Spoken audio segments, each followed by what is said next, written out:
여러분은 누군가를 위해 간절히 기도해 보신 적이 있으신지요? 가족 말고 누군가를 위해서 기도해 보신 적 있으신지요? 그리고 그 누군가를 위해 기도한 그 간절한 기도의 능력을 경험해 보신 적 있으신지요? 네. 별로 못 느꼈다는 표정이세요.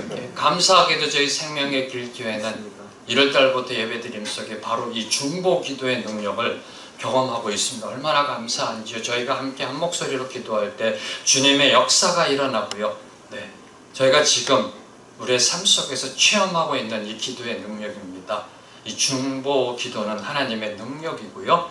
바로 이 기도가 우리의 삶을 변화시키고 이 땅을 변화시키고 교회를 하나님의 교회로 세워갈 줄로 믿습니다. 지금으로부터 한 500년 전에 유럽의 절친한 친구 사이는 젊은 두 화가가 있었습니다. 그들은 너무 가난해서 생계를 유지하기 위해서 일을 하며 틈나는 대로 그림을 그려야만 했습니다. 그러나 얼마 되지 않아 그들은 두 가지 일을 동시에 할 수 없음을 깨닫게 됩니다. 그래서 하는 수 없이 제비를 뽑아 한 사람이 일을 해서 돈을 벌어서 다른 사람의 그림 공부를 서포트하기로 결정합니다. 그래서 한 친구의 경제적 도움으로 그림 공부를 하게 된 어떤 한 사람은 이제 왕립미술학교에 들어가서 유명한 화가가 됩니다. 그리고 이제 친구에게 진 빚을 갚기 위해 돌아옵니다. 그러나 그가 발견하게 된 것은 오랜 시간 동안 자신을 위해 희생했던 그 육체 노동을 했던 그 친구의 손이 굳어지고 뒤틀려져서 화가가 될 수 없다는 사실을 듣게 됩니다. 그리고 그 친구가 자신을 위해 무릎 꿇고 두 손 모아 간절히 기도하는 모습을 보게 됩니다.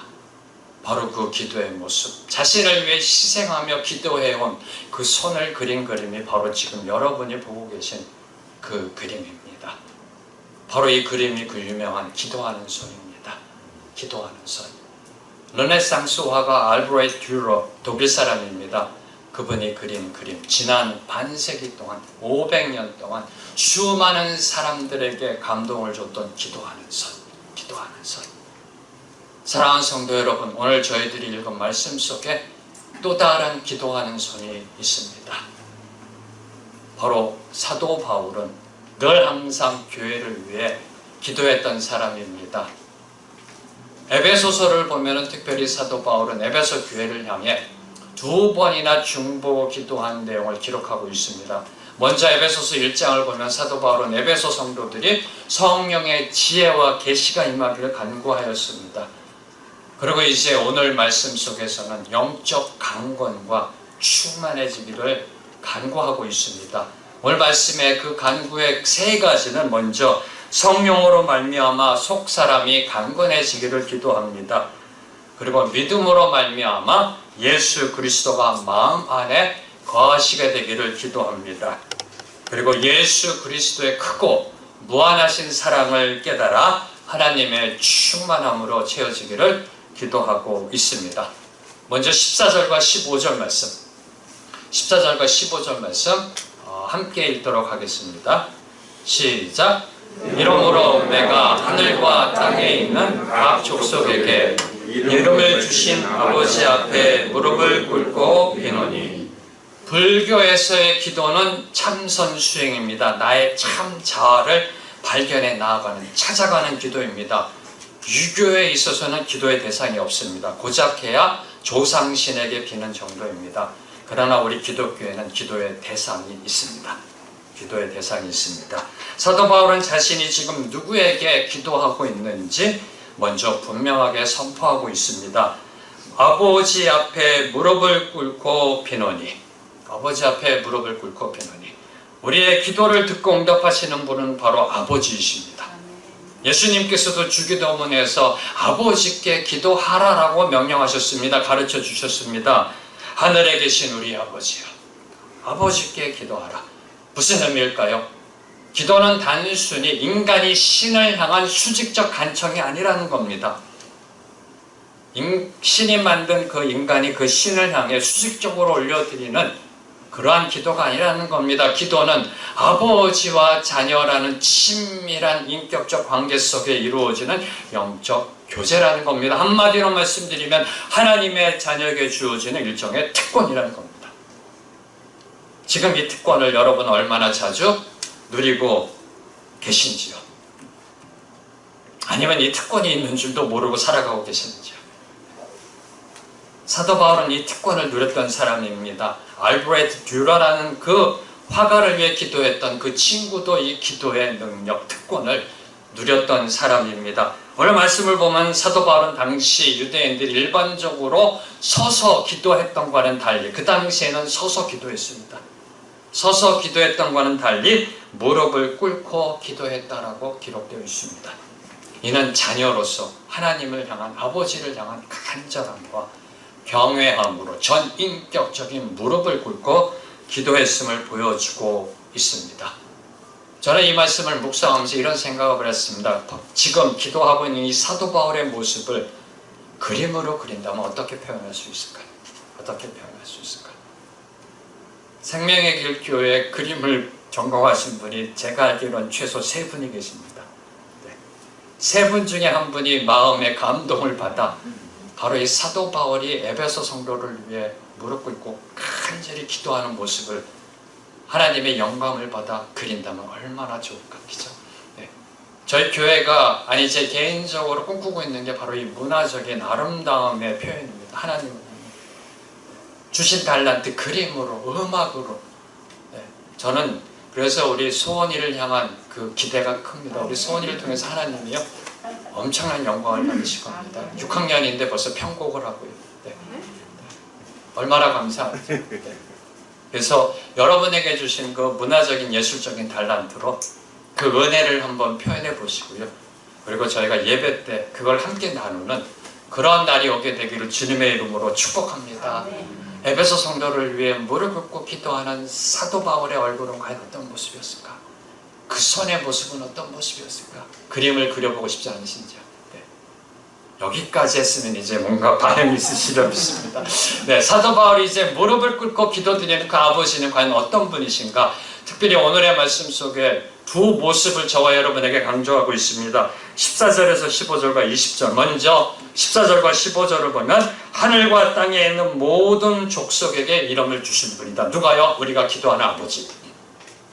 우리가 기도드리는 아버지는 하늘과 땅에 있는 모든 족속에게 이름을 주셨다라는 것은 소유, 소속을 가리킵니다. 다시 말씀드리면 온 우주 만물을 창조하신 분, 그리고 지금도 다스리고 계신 분, 그분이 저와 여러분이 기도드리는 아버지라는 겁니다. 여러분은 지금 누구에게 기도하고 계시는지요? 온 우주 만물을 창조하신 분, 그리고 지금도 온 우주 만물을 다스리고 계시는 분, 그분께 기도하고 있다는 겁니다. 그리고 20절의 말씀을 보면 우리 가운데서 역사하시는 능력대로 아버지는 우리가 구하거나 생각하는 모든 것에 더 넘치도록 능히 주시는 분이다. 능히 분이다. 네. 모든 것을 창조하고 다스리시는 절대 능력 믿으시는지요? 네, 아멘 하신 분들만 축복이라고 그러면 또 이게 안 돼요. 그죠? 모든 걸 창조하시고 다스리시는 절대 능력, 죽음과 음부의 권세를 타파하시고 죽은 자를 살리시는 구속의 능력이 지금 저와 여러분의 삶 속에 임하고 있다는 겁니다. 바로 그 능력으로 우리의 삶을 보살피신다는 겁니다. 바로 그 하나님의 능력으로 우리의 기도에 차고 넘치게 부어주시는 아버지, 그분이 바로 저와 여러분이 기도하고 있는 아버지라는 겁니다. 할렐루야, 얼마나 감사한지요. 바로 이 하나님 아버지는 아이를 낳을 수 없어 하나님 앞에 눈물로 기도하던 한나에게 응답하시어 당대의 최고의 영적 지도자 사무엘을 출생케 하셨습니다. 바로 이 하나님 아버지는 지혜를 구하는 솔로몬에게 부와 영광과 명예까지 덤으로 주신 그 하나님 아버지이십니다. 아니 심지어 우리가 무엇을 구할지 알지 못하는 것까지도 우리의 마음과 생각을 아셔서 세밀하게 응답해 주시는 아버지이십니다. 지금 이 아버지께 기도하고 계시는지요? 바로 이 하나님 아버지께 우리가 날마다 기도할 수 있다는 것이 얼마나 감사한지요. 그래서 저는 이렇게 한번 결론을 줘봤습니다. 기도는 감사다. 기도는 감사다. 자, 사도 바울이 이제 에베소 성도들을 위해 하나님 아버지께 중보하고 있는 첫 번째 간구는 16절에 기록되어 있습니다. 16절 말씀. 여러분이 어떻게 이 말씀을 크고 확신 있게 읽느냐에 따라서 이 말씀이 여러분의 삶 속에 능력으로 선포될 줄로 믿습니다. 네, 그럼 아마 크게 읽으시겠죠, 이제. 네, 16절 말씀 함께 읽겠습니다. 시작. 그의 영광의 풍성함을 따라 그의 성령으로 말미암아 너희 속사람을 능력으로 강건하게 할 것이오. 네, 저는 이 설교나 강의할 때 꼭 하나님의 말씀을 성도들이 읽게 합니다. 왜요? 말씀이 능력이니까. 네, 목사의 강의나 설교는 수단입니다. 말씀을 이해하고 말씀의 능력이 나타나게 하는. 그래서 여러분이 말씀을 읽을 때 저는 속으로 기도합니다. 성령의 역사가 임하기를, 말씀의 능력이 임하기를. 네. 사도 바울이 기도합니다. 성령으로 말미암아 너희 속사람을 능력으로 강건하게 하시오며. 강건하게 될지어다. 에베소서 1장 19절을 보면 사도 바울은 이렇게 기도했습니다. 에베소 성도들이 하나님의 능력의 지극히 크심을 알게 해달라고 기도했습니다.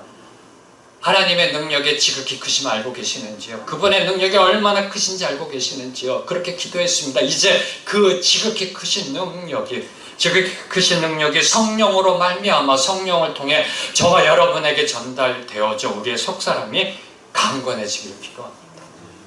하나님의 지극히 크신 능력이 우리의 가슴, 마음, 심령을 터치하면 강건해질 수밖에 없습니다. 그분의 지극히 크신 능력이 무엇인지 알면 지금 이 사도 바울이 기도하고 있는 것이 얼마나 이게 정말 대단한 기도인지를 여러분이 이해가 되실 겁니다. 하나님의 지극히 크신 능력의 성령을 통해 우리의 속사람을 터치해서 우리의 속사람을 강건하게 해달라고 기도합니다. 무슨 뜻일까요? 속사람이 강건하지 않다는 겁니다. 8년 전에 제가 오늘의 교회에 연락을 받고 급하게 이제 2013년 1월에 들어옵니다. 네, 그리고 강남의 공동체를 이제 섬기게 됩니다. 제가 한국에 들어와서 제일 처음에 놀란 거, 도대체 사람의 나이를 가늠할 수가 없겠더라고요. 제가 강남에 있을 때 실수 많이 했습니다. 권사님들의 나이를 가늠하지 못해서 이렇게. 네. 보기에는 한 40대 돼 보이시는데 60대시고요. 네. 제가 23년 해외 생활에 있다 들어왔더니요, 많이 젊어지셨더라고요. 겉모습이. 네. 겉모습이 많이 젊어지시고 적응하는데 한 3개월에서 한 6개월 걸렸습니다. 그 나이를 가늠하는 데 있어서 이렇게. 세상 사람들은 대부분 이 눈에 보이는 겉모습을 중시하며 살아갑니다. 그 어느 때나 예외가 없습니다. 특히 세상적으로 성공하고 출세하기를 원합니다. 있어 보이기를 원합니다. 더 높은 자리에 앉으려고 합니다. 겉모습을 중시합니다. 그리고 그 자리에 걸맞는 교양 있는 모습을 갖추기를 원합니다. 그러다가 결정적인 순간에 이제 본 모습이 드러나게 돼서 그 수치와 치욕을 당하기도 합니다. 바로 이러한 겉모습을 치중하며 살아가는 우리의 세태, 이 세태를 풍자한 이 시대의 유머가 있습니다. 여성들의 그 화장을 빗대어서 그 풍자했던 유머가 있습니다. 아마 기억하시는지 모르겠네요. 네, 여성들이 화장할 때 20대와 30대는 화장이라고 그러더라고요. 40대는 봐야 됩니다. 분장이라고 그러고요. 50대는 변장. 잘하시네요. 네, 60대 이상은 위장이라고. 네. 그러니까 여성의 화장을 빗대어서 이 세태를 풍자하는 이 조크입니다. 무슨 뜻일까요? 나이가 들어갈수록 처세술과 그 치장술이 늘어나면서 교묘해진다는 겁니다. 이게 바로 인간의 본 모습이라는 겁니다. 그럴듯해 보입니다. 멋있어 보입니다. 그러나 뚜껑 열고 보면 냄새 난다는 겁니다. 냄새 난다는 겁니다. 네. 저희가 이 세상을 살아가면서 솔직히 말씀드리면 우리의 보이는 겉모습 무시하며 살아갈 수가 없습니다. 신경 써야 합니다. 네. 그래서 저도 오늘 아침에 나올 때 머리도 한 번 더 빗고 나오고요. 네. 신경 써야 합니다. 그러나 인간이 인간다워지려면 겉사람보다는 속사람의 성숙이 일어나야 된다는 겁니다. 속 사람의 성숙을 위해서 더 많은 수고와 노력을 해야 할 것을 지금 사도 바울이 저와 여러분에게 권면하고 있는 겁니다. 왜요? 속 사람은 우리 인간의 성품과 인격을 만들어가는 곳입니다. 그리고 그 무엇보다도 신앙적으로 복음에 합당하게 살아가게 준비시켜주는 것이 바로 우리의 속사람이라는 겁니다. 속사람이 밝으면 겉사람도 밝습니다. 속사람이 어두우면 겉사람도 아무리 치장하고 아무리 갖다 발라도 어둡습니다.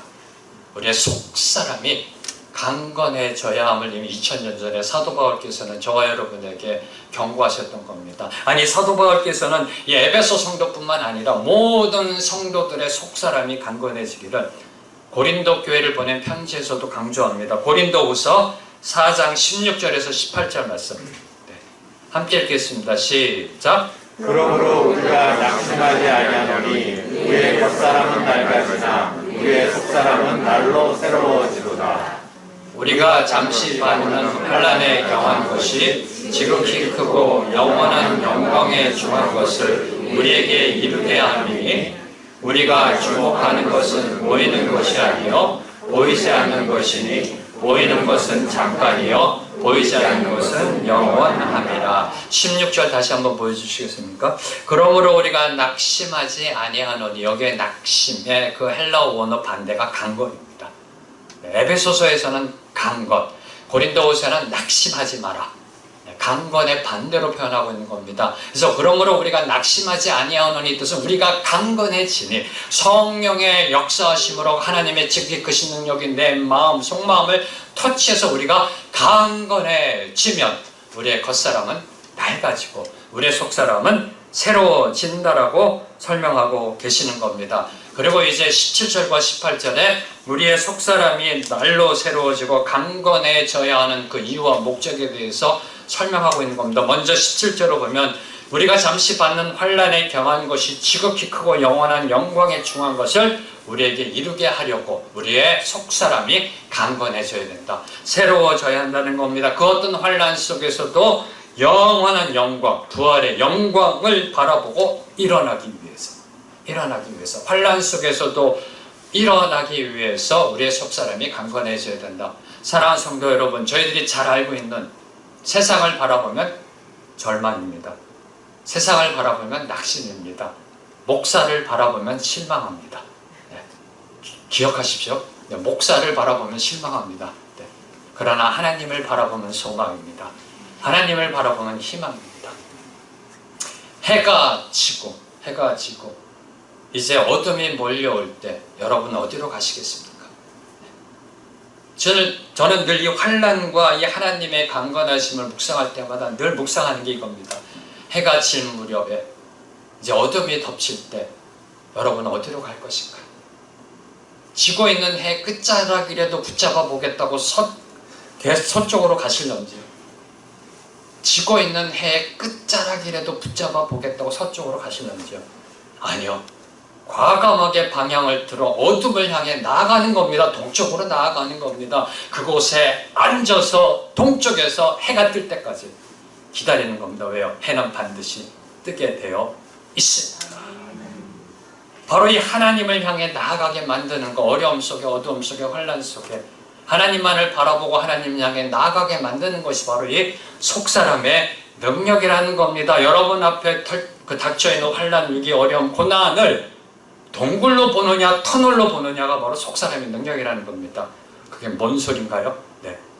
막혀있는 동굴로 보느냐 아니면 나갈 그 출구가 있는 터널로 보느냐, 이것이 바로 속사람의 능력이라는 겁니다. 속사람의 능력이라는 겁니다. 그래서 속사람이 강건해지기를 사도 바울은 기도했던 겁니다. 두 번째로 속사람이 강건해질 목적은 18절에 기록되어 있습니다. 우리가 주목하는 것은 보이는 것이 아니요 보이지 않는 것이니 보이는 것은 잠깐이요 보이지 않는 것은 영원함이라.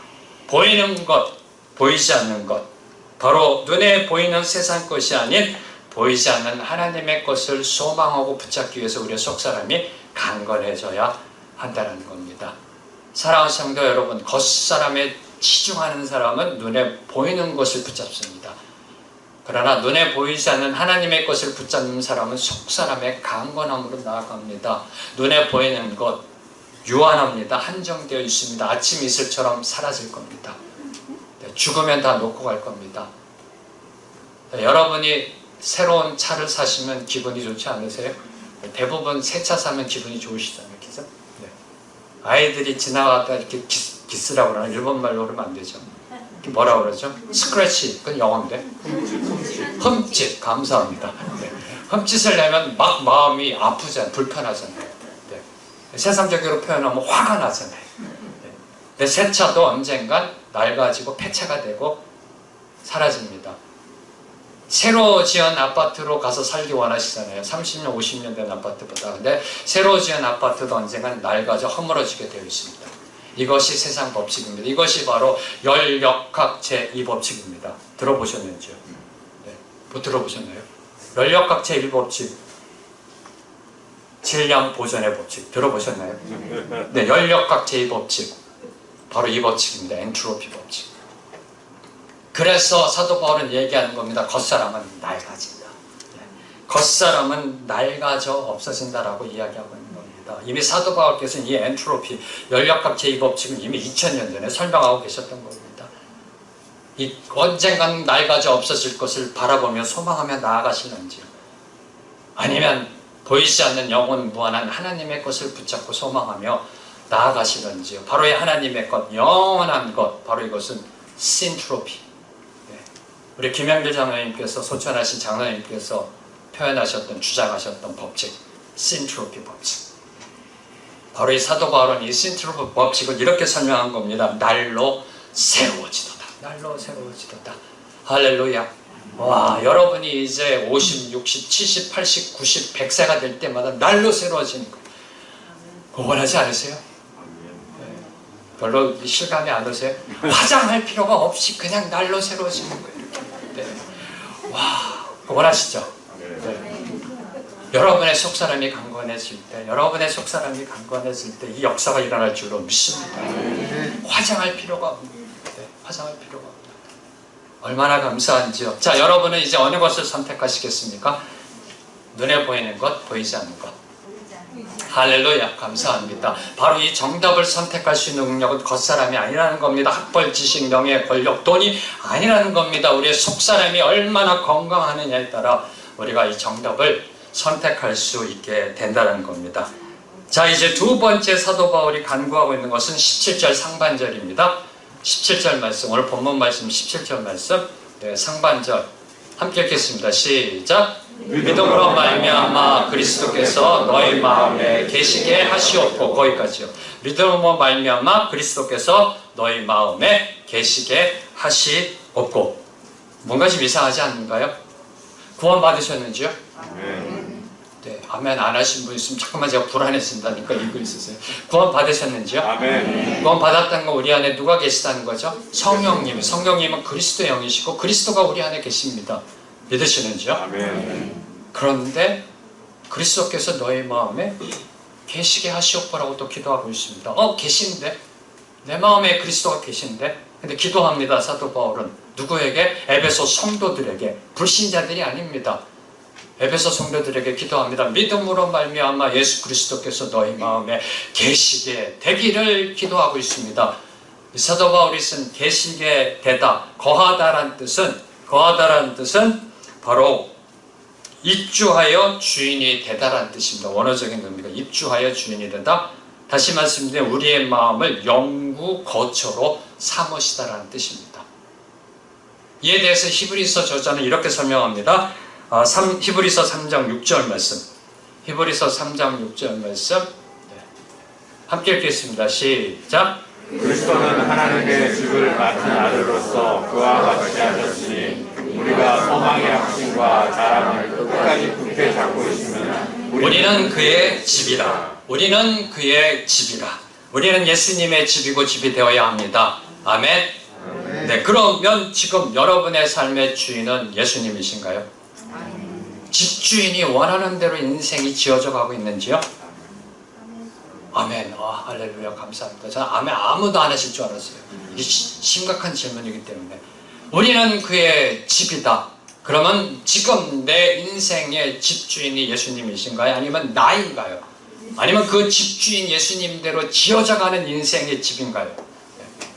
저와 여러분이 처음에 예수님이 우리의 집에 입주하셨을 때 우리의 삶은 형편없이 엉망진창이었습니다.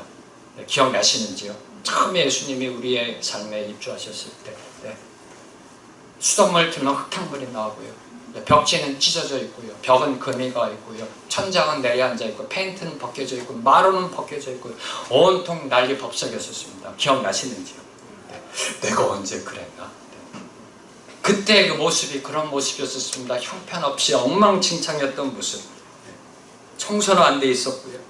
이런 엉망진창의 삶을 변화시키기 위해서 제일 먼저 해야 될 것은 옛 모습을 철저히 철거하는 철거 공사가 있어야 된다는 겁니다. 요새 저희가 예배 초서를 찾고 있습니다. 예배 초서를 찾고 있다 보니까 이 말씀을 묵상하는데 자연스럽게 이렇게 연결이 되더라고요. 저희들이 지금까지 봤던 예배 초서들이 떠오르고요. 깨끗이 철거를 먼저 해야 합니다. 그리고 청소한 다음에 새로이 건축해 나가야 합니다. 만들어가야 합니다. 다시 말씀드리면 대규모의 재건축 공사가 필요하다라는 겁니다. 보통의 능력이 필요한 게 아닙니다. 일반적인 건물이 아니라 우리의 마음이기 때문에 우리의 마음을 완전히 옛 모습을 철거하고요. 그리고 깨끗이 청소하고 그리고 새로이 쌓아 올라가는, 그래서 하나님의 능력이 필요한 겁니다. 우리의 능력이 아니라 하나님의 능력이 우리 안에 임하면 우리의 속사람이 새로워지고요, 강건해지고요, 예수님의 집으로 굳건히 세워갈 줄로 믿습니다. 이러한 신앙의 변화를 이루기 위해서 반드시 필요한 것 17절에 뭐라고 되어 있었나요? 믿음으로 말미암아. 따라하겠습니다. 믿음으로 말미암아. 믿음으로 말미암아. 예수님을 믿으시는지요? 아멘. 근데 믿음으로 말미암아, 믿음으로 말미암아 그리스도께서 내 마음에 계신다라고 선포합니다. 믿음으로 말미암아.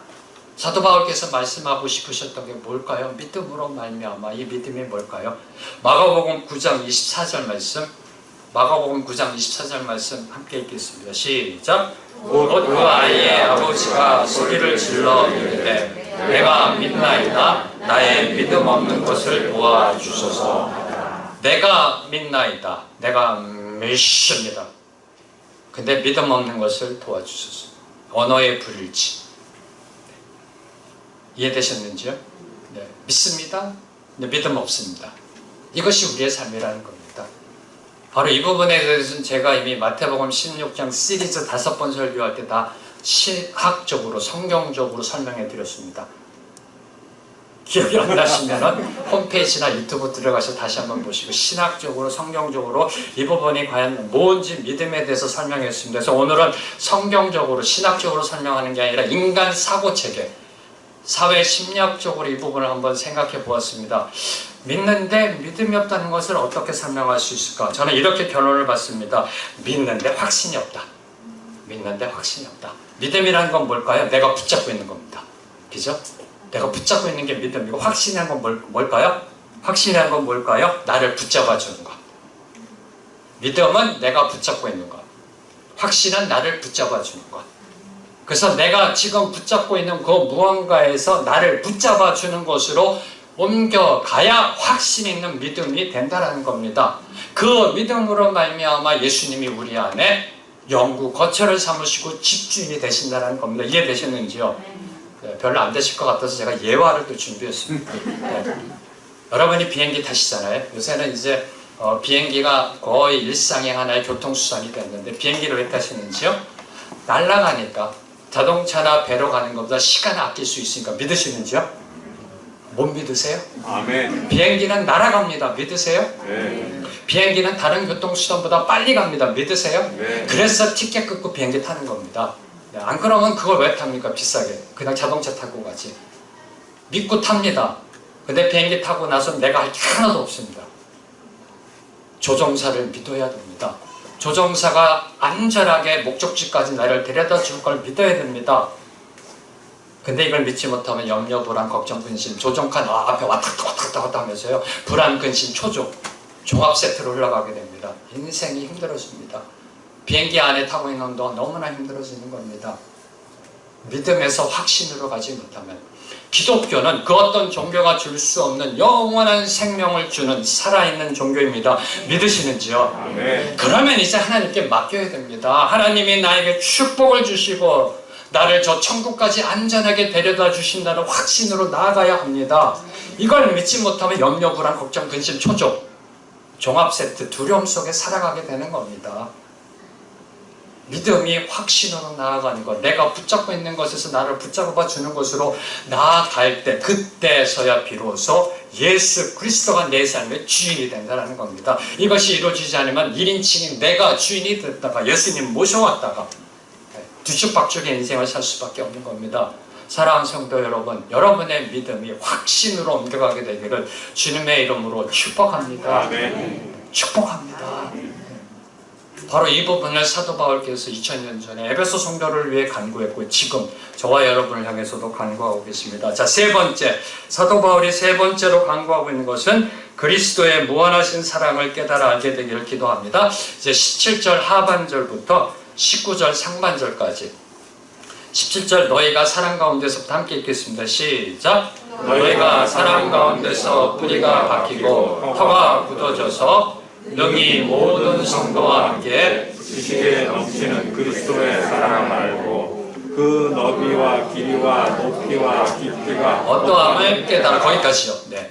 그래서 이제 세 번째로는 에베소 성도들이 그리스도의 그 사랑을 깨달아 알게 되기를 기도합니다. 그래서 19절에 보면은 그리스도의 사랑의 너비와 길이와 높이와 깊이가 어떤 것을 깨닫게 되기를 기도합니다. 예수님이 십자가에서 보여주신 그 조건 없는 무한하신 사랑, 무한대의 사랑을 깨닫게 되기를 기도하고 있는 겁니다. 근데 솔직히 말씀드리면 그 예수님의 사랑이 얼마나 넓은지, 얼마나 긴지, 얼마나 높은지, 얼마나 깊은지 인간으로서는 완벽하게 알 수는 없습니다. 그분의 사랑은 무한대의 사랑이기 때문에 유한대의 인간이 그 사랑을 깨달을 수는 없습니다. 예수님의 사랑이 어느 정도인지 그 어떤 누구도 깨달을 수가 없습니다. 그러나 그 사랑의 범위는 저희들이 알 수가 있습니다. 사랑의 정도는 저희가 알 수 없습니다. 왜요? 우리는 유한하니까. 그 무한하신 사랑. 그러나 그 사랑의 범위는 저희들이 알 수가 있습니다. 그 사랑의 범위는 바로 십자가에 못 박히신 예수님의 펼쳐진 팔만큼 넓습니다. 이만큼인가요? 이만큼인가요? 이만큼인가요? 이만큼인가요? 그 사랑의 범위를 저희는 알 수가 있습니다. 그 어느 누구든지 예수 그리스도 앞에 나오면 그 무한하신 사랑, 거저 주신 사랑을 경험하게 되는 줄로 믿습니다. 바로 이 사랑을 알게 해달라고 기도하는 겁니다. 사도 바울은 우리가 예수 그리스도를 더욱더 사랑할 수 있게 해달라고 기도하지 않습니다. 사도 바울은 저와 여러분이 예수님 하나님을 더욱더 사랑하게 해달라고 기도하지 않습니다. 저와 여러분이 그리스도의 사랑, 그 사랑을 알게 해달라고, 그 사랑을 경험하게 해달라고, 그 사랑을 느끼게 해달라고 기도하고 있는 겁니다. 이 기도를 역으로 생각하면 구원받은 성도라도 그리스도의 사랑을 충분히 경험하지 못하고 살아갈 수 있음을 암시하고 있는 겁니다. 다시 말씀드리면 구원받았지만 예수 그리스도의 그 십자가를 통해 보여주신 하나님의 사랑이 얼마나 깊은지, 얼마나 넓은지, 얼마나 큰지에 대한 현실적 감각 없이 무감각하게 그저 하루하루를 살아갈 수도 있다라는 겁니다. 여러분은 어떠하신지요? 여러분은 어떠하신지요? 바로 이 사랑, 십자가에서 보여주신 그 무한하신 그 예수님의 사랑, 그 사랑을 경험한 사람, 그 사랑을 지금 느끼고 있는 사람은 이런 고백을 합니다. 시편 63편 3절과 요한일서 3장 16절 말씀 함께 읽겠습니다. 두 구절 함께 읽겠습니다. 시작. 주의 인자하심이 생명보다 나음으로 내 입술이 주를 찬양할 것이라. 그가 우리를 위하여 목숨을 버리셨으니 우리가 이로써 사랑을 알고 우리도 형제들을 위하여 목숨을 버리는 것이 마땅하니라. 여러분에게 있어서 가장 중요한 게 무엇인가요? 돈이요? 그러면 돈하고 여러분의 생명하고 바꾸실런지요? 먹고 살자고 돈을 버는 건데, 그죠? 가장 중요한 게 뭘까요? 생명입니다. 목숨입니다. 근데 다윗은 이렇게 고백합니다. 주의 인자가 내 생명보다 낫다. 더 중요하다. 그분의 인자, 그분의 사랑을 경험하면 이런 고백이 나옵니다. 그분의 사랑이 내 생명보다 낫다. 그리고 그분의 사랑을 경험한 사람은 이렇게 고백합니다. 우리 형제들을 위하여 목숨을 버리는 것이 당연하다. 당연하다. 그분의 무한하신 사랑을 깨닫고 느끼고 경험하고 고백하며 살아가는 사람의 입술을 통해 나오는 고백, 삶을 통해 나오는 고백은 주님의 사랑이 내 생명보다 낫습니다. 주님 나를 위해 십자가에서 죽으셨으니 내가 내 형제를 위해 이 목숨 바치겠습니다. 교회를 위해 목숨 바치겠습니다. 바로 이런 고백이 나오게 되는 겁니다. 바로 이런 삶을 사셨던 분이 손양원 목사님이시고요. 주기철 목사님이시고요. 바로 이러한 삶 살고 싶지 않으신지요? 바보 같은가요? 멋있지 않나요? 21세기 철학으로는 도저히 이해가 안 되는 삶입니다.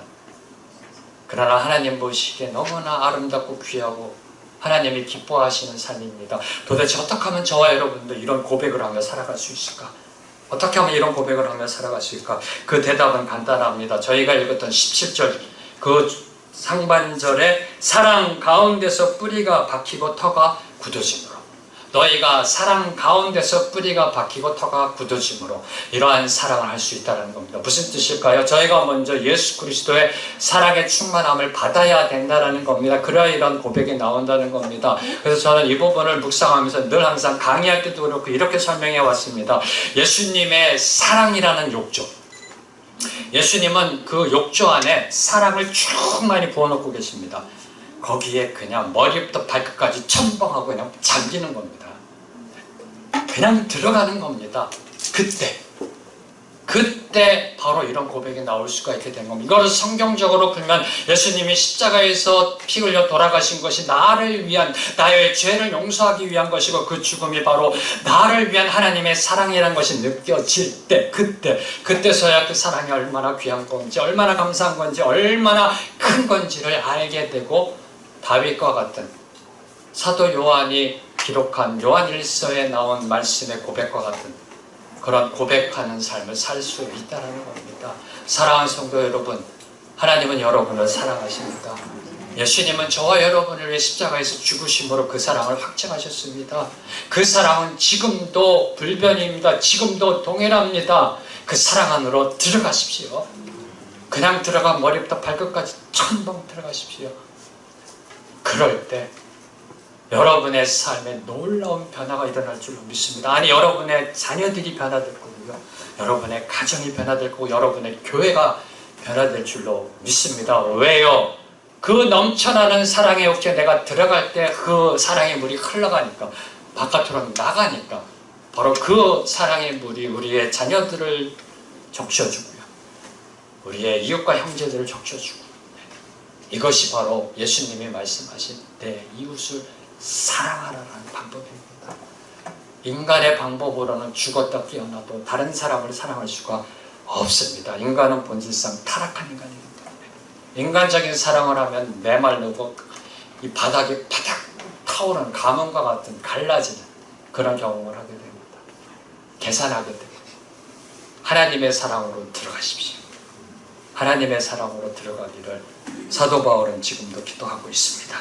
자, 이제 19절 하반절에 보면 왜 사도 바울은 이 세 가지의 간구를 했는지, 왜 이 세 가지의 간구를 했는지, 성령으로 말미암아 속사람이 강건해지고 믿음으로 말미암아 예수님이 우리 마음 안에 거하시고 이제 예수 그리스도의 그 무한하신 사랑을 알게 되기를 왜 간구했는지 그 궁극적인 목적이 기록되어 있습니다. 19절 하반절 말씀, 하나님의 모든 충만하신, 거기서부터 읽겠습니다. 시작.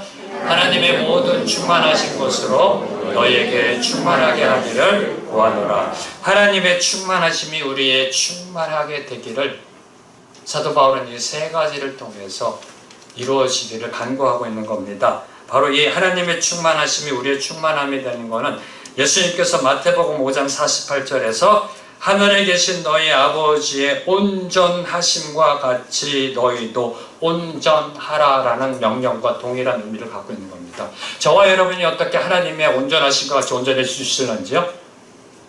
저와 여러분이 어떻게 하나님의 충만하심과 같이 충만해질 수 있을런지요? 죽었다 깨어나도 그렇게 될 수가 없습니다. 무슨 뜻일까요? 하나님의 충만하심, 하나님의 온전하심. 저 하늘나라에 들어가서 구원의 완성인 그 영화를 누리게 되기를 사도 바울은 기도했던 겁니다. 이 땅에 살아가며 성령의 능력으로 속사람이 강건해지고 믿음으로 말미암아 예수님이 우리의 삶의 주인이 되어주시고 이제 그 사랑을 깨달아 사랑을 베풀며 살아가면서 궁극적인 목적, 저 하늘나라에 들어가는 것. 저 하늘나라에 들어가 하나님 앞에 나아가 그분이 주시는 그 영광과 그분이 주시는 충만함의 영화 속에 들어가는 것. 바로 이것을 사도 바울께서는 기도하고 계셨던 겁니다. 에베소 성도들 중 한 사람도 빠짐없이 낙오됨 없이 저 천국에 들어가 하나님과 축복된 삶을 살게 되기를 기도하셨던 겁니다. 이제 오늘 말씀을 요약하며 마무리하도록 하겠습니다. 사랑하는 성도 여러분, 사도 바울은 이 에베소서를 통해 오늘 우리를 위해서도 하나님 아버지께 간구하고 계십니다. 성령의 도우심으로 우리의 속사람이 새로워지고 강건해지기를 기도하고 있습니다. 그리고 우리의 삶이 믿음의 확신으로 예수 그리스도가 거하시는 온전한 집이 되기를 기도하고 계십니다. 그리고 예수 그리스도의 십자가의 사랑을 온전히 체험하며 날마다 고백하게 되기를 기도하고 있습니다. 언제까지 간구하고 계실까요? 저와 여러분이 한 사람도 빠짐없이 하나님의 충만함에 이르게 될 때까지 기도하고 계십니다. 사랑하는 성도 여러분, 우리 모두 한 사람도 빠짐없이 저 천국에 들어가게 되기를 주님의 이름으로 축복합니다. 아멘. 한 분도 낙오됨 없이 저 하늘나라에 들어가 하나님의 충만하심이 무엇인지, 하나님의 온전하심이 무엇인지 우리의 두 눈으로 보게 되기를 주님의 이름으로 축복합니다.